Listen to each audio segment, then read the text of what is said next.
জানা গেছে গুলিবিদ্ধ যুবকের নাম বুবাই ঘোষ। তাকে পুলিশ আটক করেছে।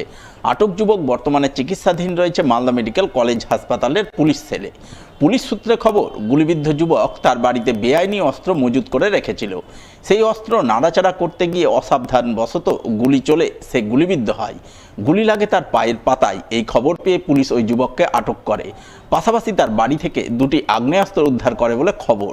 এদিকে এই ঘটনায় পুলিশের কড়া সমালোচনা করেন ইংরেজবাজারের বিজেপি বিধায়ক শিরূপা মিত্র চৌধুরী। আমি যেটুকু বুঝি যে এখন সব তালিম দিচ্ছে, বন্দুক নাকি মাটির তলায় ছিল, সেখানে নাকি প্র্যাকটিস চলছিল। এই যে ঘটনাগুলো, কারা প্র্যাকটিস করছে, কেন প্র্যাকটিস করছে, কোথা থেকে এত আর্মস অ্যান্ড অ্যামিউনিশন আসছে, এসপি সাহেব কি করছেন?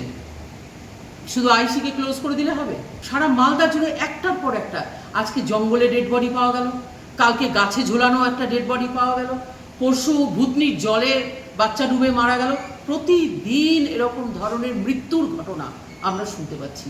আর এই বোম আর বন্দুকের যে রাজনীতি, সে রাজনীতি তো আবার সেই ব্যবসা। এখানে তো ওই বোম আর বন্দুকের ব্যবসা চলে, যে যখনই আমাদের রাজ্যে নির্বাচন আসে তখনই বোম বন্দুকের রাজনীতি এবং বোম বন্দুকের লেনদেন শুরু হয়ে যায়। আমি অত্যন্ত দুঃখিত এবং আমি নিন্দা করছি, এবং এসপি সাহেবের কাছে আপনাদের মাধ্যমে অনুরোধ করব যে আপনি মাঠে নামুন, নামিয়ে মানুষকে রক্ষা করার জন্য যা কিছু করতে হয় করুন।